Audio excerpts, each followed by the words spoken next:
Indrajit study point में आप सभी का स्वागत है। हम पढ़ रहे हैं सेट 3.2।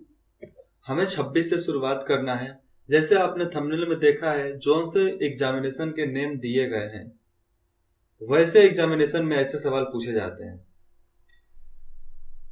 राज्यसभा को अस्थायी सदन माना जाता है, क्यों? आंसर इसका, सदन कभी भंग नहीं होती। ठीक है, आंसर होगा इसका बी। मैं इसको बोल्ड कर देता हूं।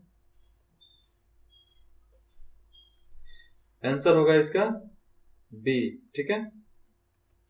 27, आधुनिक मनु के नाम से किसे जाना जाता है? और इस सवाल का जवाब क्या होगा? आधुनिक मनु कौन है? आधुनिक मनु है डॉक्टर भीमराव अंबेडकर। 27 नंबर, तृतीय गोलमेज सम्मेलन कब आयोजित किया गया था? तृतीय गोलमेज सम्मेलन कब आयोजित किया गया था? 1920, 1932, 1940, 1947।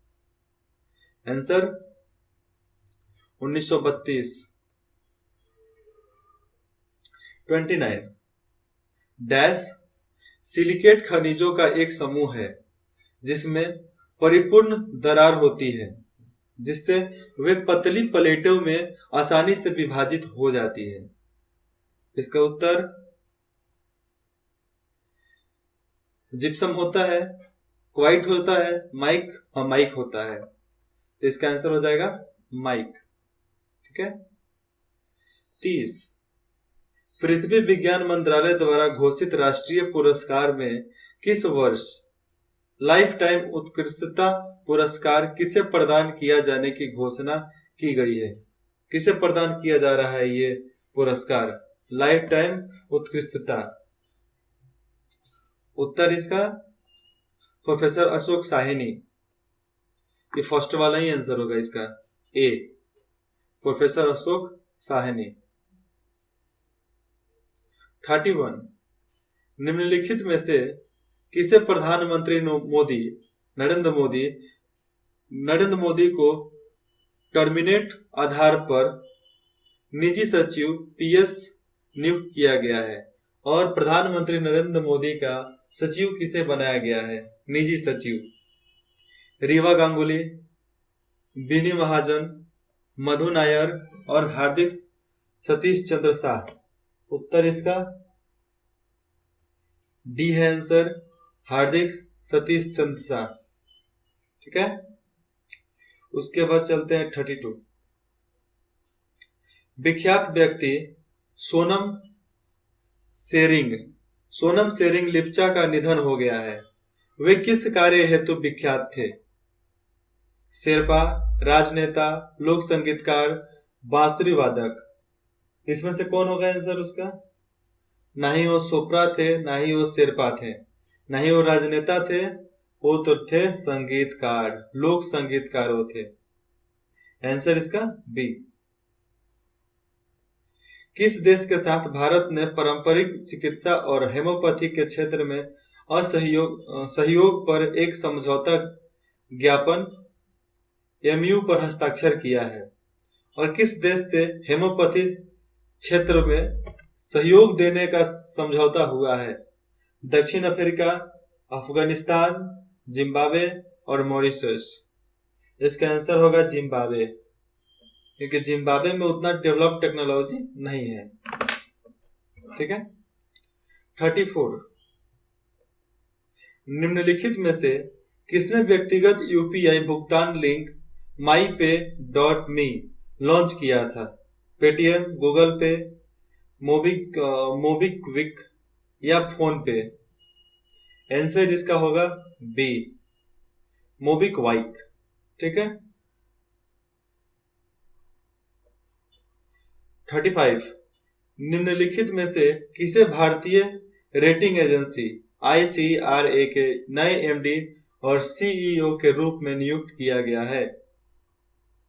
वाई रंगनाथन, एन शिवरामन और शशिकांत शुक्ला या मनोज पांडे? आंसर इसका कौन होगा? Yes, Sivaraman, N Sivaraman. ठीक है।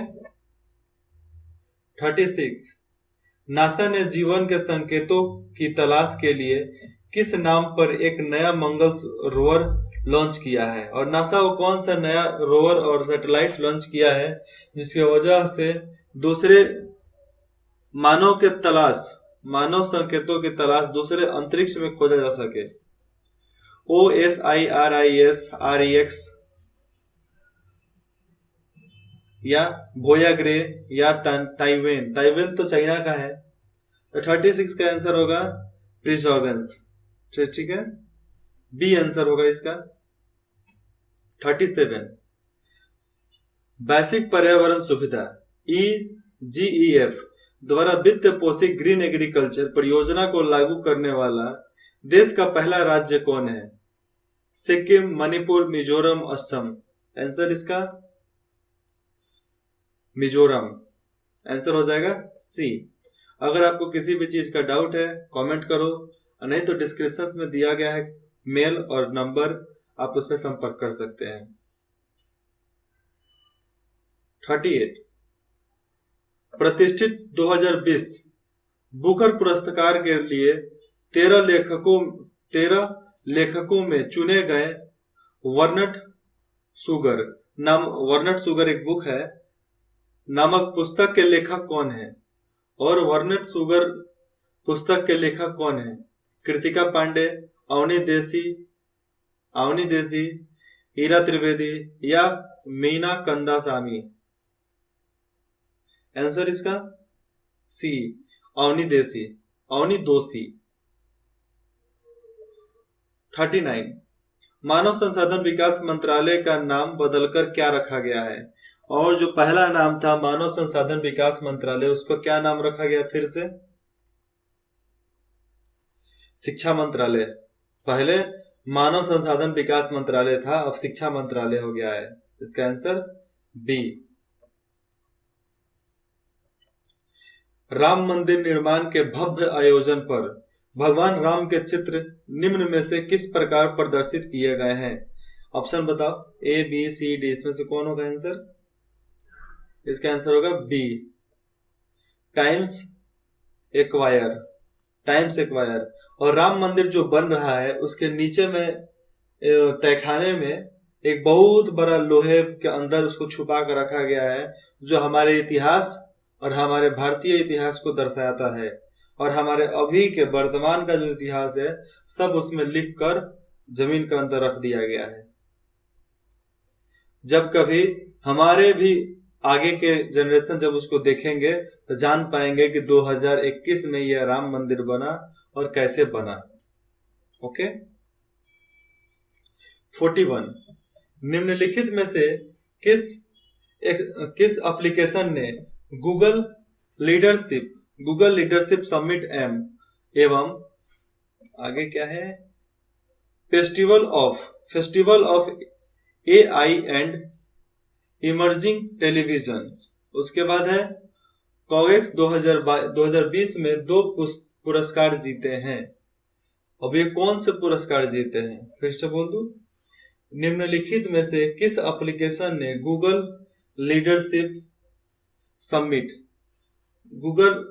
लीडरशिप समिट और and festival of AI computer वाला, festival of AI and emerging television कॉगेक्स 2020 में 2 पुरस्कार जीते हैं?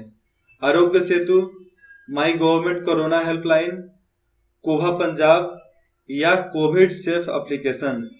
कौन सा एप्लीकेशन है जो पुरस्कार जीते हैं? My government corona, yes answer होगा C, my government corona help desk. ठीक है, 41 का आंसर होगा सी। और 42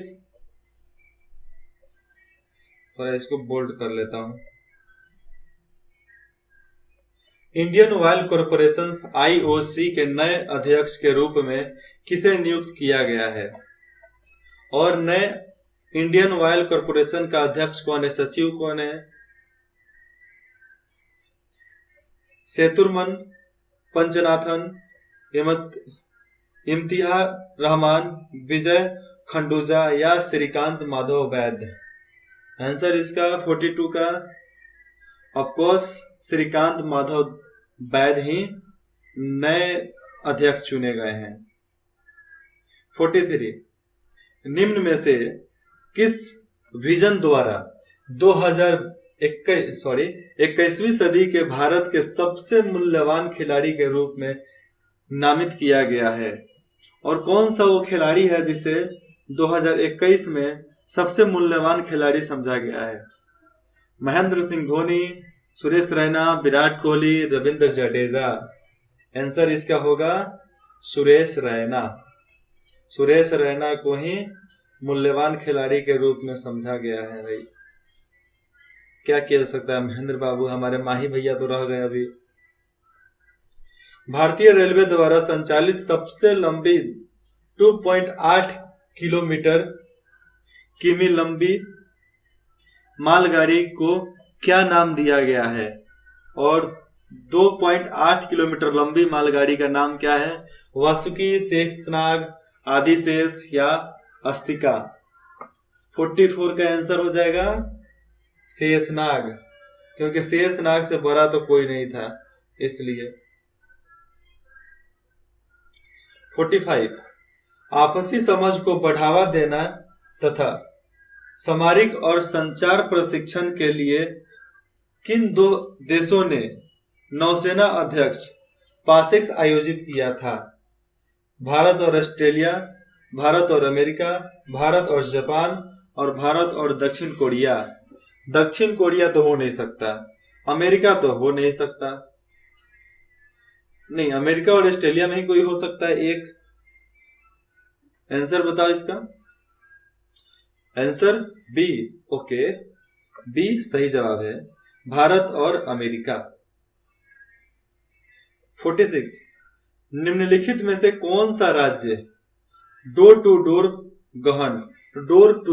डोर गहन सार्वजनिक स्वास्थ्य सर्वेक्षण पूरा करने वाला पहला राज्य बना है? आंसर है इसका महाराष्ट्र, झारखंड, तमिलनाडु, असम। इसका आंसर कौन हो जाएगा? सी, तमिलनाडु। ओके। 47 भारत को विश्व में सबसे बड़ा ई कचरा जनरेटर के रूप में कौन सा स्थान दिया गया है? दूसरा, तीसरा, चौथा, पांचवा। और सबसे ज्यादा कचरा कौन मतलब हिंदुस्तान में है, ठीक है, मान लीजिए कि हिंदुस्तान में कचरा है, भारत में कचरा है, लेकिन हमारा रेटिंग कितना है, हमको कितने स्थान पर रखा गया है? दूसरा या तीसरा या चौथा या पांचवा? कौन सा स्थान हमें मिला है? हम तीसरे स्थान पे हैं कचरा फैलाने के, तीसरे स्थान। आंसर हो जाएगा बी। 48 भूमिहीन किसानों को फसल ऋण देने के लिए निम्न में से किस राज्य की सरकार ने बलराम योजना शुरू की थी? और कौन सा योजना, बलराम योजना शुरू करने वाला कौन राज्य था? तेलंगाना, ओडिशा, राजस्थान, पश्चिम बंगाल। आंसर इसका ओडिशा। ओडिशा जंगली एरिया है, वहां पर बहुत खेती होता है, ओडिशा, ठीक है। 49 ऑल इंडिया रेडियो ने संस्कृत में अपने पहले समाचार पत्र कार्यक्रम का प्रसारण किस रूप में शुरू किया था? ऑल इंडिया रेडियो जो हिंदुस्तान का है, भारत का है, वो पहला समाचार पत्र संस्कृत वाला कैसे किया था? कौन सा कार्यक्रम था वो? आंसर सांस्कृतिक कथा, संस्कृत सखी, या संस्कृत साप्ताहिक, या संस्कृत रक्षा। ऑप्शन बताओ इसका। संस्कृत साप्ताहिक, सप्ताह में एक बार आता था, संस्कृत साप्ताहिक। आंसर हो जाएगा इसका B. 50 national payment corporation of India, national payments corporation of India NPCI ने निम्न में किस शहर में अपने स्मार्ट डेटा सेंटर को विकसित करने का निर्णय लिया है? और national payment corporation of India कहां पर मतलब मतलब अपना नया सेंटर खोलने जा रहा है। कौन शहर में? हैदराबाद, नई दिल्ली, आगरा या गांधीनगर? हैदराबाद आंध्र प्रदेश, नई दिल्ली दिल्ली, आगरा यूपी या गांधीनगर गुजरात? कहाँ पे? इसका आंसर होगा हैदराबाद। मतलब आंध्र प्रदेश के हैदराबाद, हैदराबाद राजधानी है आंध्र प्रदेश का। तो वहां पर ही खोलने वाले हैं national payment corporation of India अपना नया स्मार्ट डाटा सेंटर। ठीक है, और ये पार्ट यहाँ पर खत्म होता है। अगले पार्ट में हम 51 से पढ़ेंगे। फिर मिलते हैं अगले भाग में। और इंद्रजीत स्टडी पॉइंट में जुड़ने के लिए हमें आप सभी को धन्यवाद।